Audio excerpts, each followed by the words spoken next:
Superman issue 31, Philip K. Johnson and Scott Godlewski on the art. So I will admit, it took me a few pages to remember what the last issue was because it dropped me in, and I'm like, wait, what the hell happened last issue? What's going on?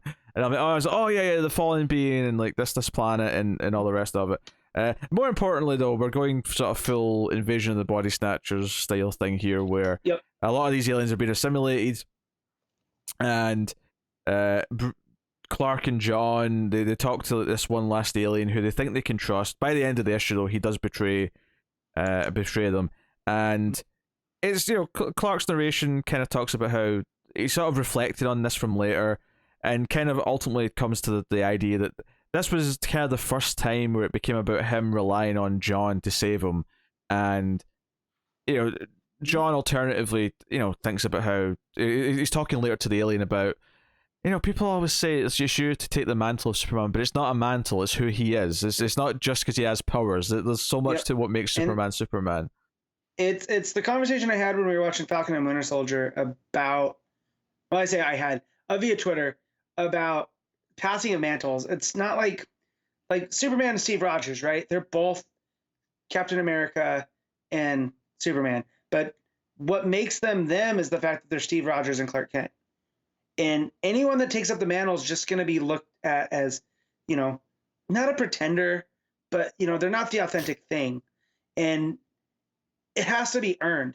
And that's what I like with John here being like, I'm not my dad. I'm going to be different. And I don't even really want the Superman name, but I feel like they're going to give it to me anyways, no matter what I do. And just the combination with that and the guy that he's talking to, who is the son of this, this legend on this alien planet, and how that contrasts with him, that he's afraid he'll never, live up to his dad's standard, right? Because his dad was this legendary hero on the planet, and that's not him at all, and that he's ruled by fear.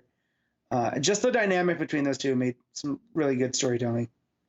Yeah, no, I think this issue is a little bit stronger than the last one because it does get a bit more into the Mm-hmm.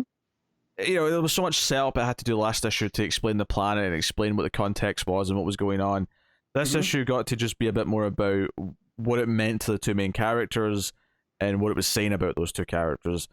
So, you do have the twist where, okay, Superman, it's a bit of a trap. This entity comes after Superman, and the narration talks about how he basically has to rely on John being the one to save the day, and John finds out that this plan's kind of happening, and flies off to go. And there's some great talk here of Superman hearing that he knew it'd be okay because he could still hear John's heartbeat. That's his favorite sound in the world is John's heartbeat. Yeah, so that line hit me so hard because that is such a Clark Kent thing to feel, you know, and that because he always listens for Lois's heartbeat. Like he's constantly listening for Lois because she's gonna get herself into trouble. That's what Lois Lane does. But the fact that he's listening to his son's heartbeat, but that's his favorite sound.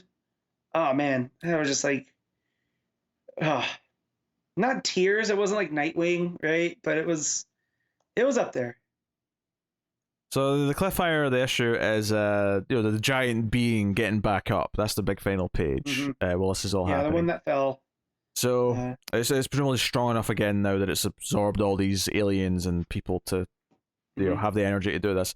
So it's I think it's a neat second part. I mean, it's still kind of like it has the sad comparison to be made to the last issue of Action Comics, which I thought was a real great issue. It felt like it was okay. This is where Johnson's run's really starting to pop and feel things.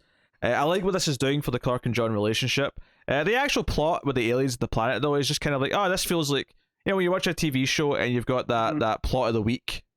It doesn't feel super important in the grand scheme of things, the actual plot. It's just like it's there to do the story for the characters, and that's cool. But again, I like the dynamic between the two sons and how they're dealing with it differently. That the son, I'm not even trying to pronounce the names, but he basically sold everybody out because he knew he wasn't going to be his dad, versus John taking that, no, I'm going to try to be my dad, and do my best. I love that part of the story. In the art, if I'm going to be a little bit negative, the art's kind of hit or miss, and I know there's two two different artists, and it's Ratman, trying to mimic Godlewski's art as best as they can. Mhm. And that's okay, but again, it's hit or miss, but it still works as much as it needs to. Those designs, I think, are kind of weird. Of the aliens are kind of hard to mimic because it definitely felt different from the last issue. Yeah. Yeah. So not bad by any means. What are you giving the main story? I'm gonna give this an 8.5. Okay. I'm probably going with 7.5. Like, I'm still not necessarily super feeling the actual plot, but I'm liking what it's saying about the two characters, and I'm liking kind of the beats that's getting out of those. But for me right now, action is the book. What will be very interesting is when action's in full swing and Taylor's on Superman. What we'll be doing with that and the comparisons there. Basically, I feel like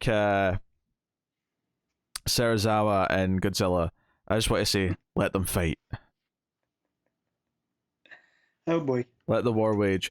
So that way, the backup is continuing the plot of the villains that we've had with all these B-list characters. So we have Loose Cannon and Gangbuster. Basically have a bit of a fight, and it seems like Gangbuster is being influenced by something. Yes. Yeah. Yeah. Well, by what's her name? I forgot her name already. the villain. Yeah. Projectress. That was it. Projectress. There you go. She's being extra aggressive, and Loose Cannon, whose name is Loose Cannon, it's like, when the guy with anger problems calls you out for having anger problems, you done stepped in it. Yeah, this was really short compared to the last two chapters. Yeah. Did the main story have more pages that I didn't notice? I don't know. I don't know. But before we got going, I forgot that I had to read this. Yeah. And so I picked it up and I was like, okay, I'm done. And it only took you like 4 or 5 minutes, if that. And yeah, it was real short. But I had to look up Loose Cannon. Loose Cannon's been around since '93. It was created by Jeff Loeb. It's essentially a Hulk kind of character, but he has a alien. It's from the Bloodlines storyline. He has an alien attack triggering a metagene. But yeah, I guess he originally transforms as Ultra Eagle, and at night grows in strength and size. When he gets angrier, he changes colors from blue to purple to red, and finally to white with extreme range. So yeah, he's basically DC trying to do the Hulk. Yeah, I really have not much to say. I did just count the pages. It was 8, which is actually more than I thought it was. Yeah. So I guess it just felt really quick, which I mean, I guess is good in a sense, but I don't know.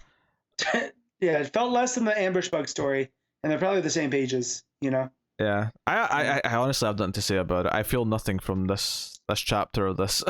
No, I don't. Bibbo getting hit and what, I don't know. I'm kind of losing my, I don't want to say patience for the story, but I like that it's trying to showcase different members of Metropolis, like these different heroes that are there.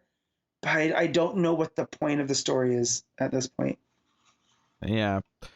Yeah, it's just not bad. I mean, it looks fine and it flows fine enough. Yeah. So I'm happy to give it like a 6, but I'm not. Yeah, that's not nothing to say. I have nothing to really give an opinion on, really. I'll copy the 6 as well. All right, there you go.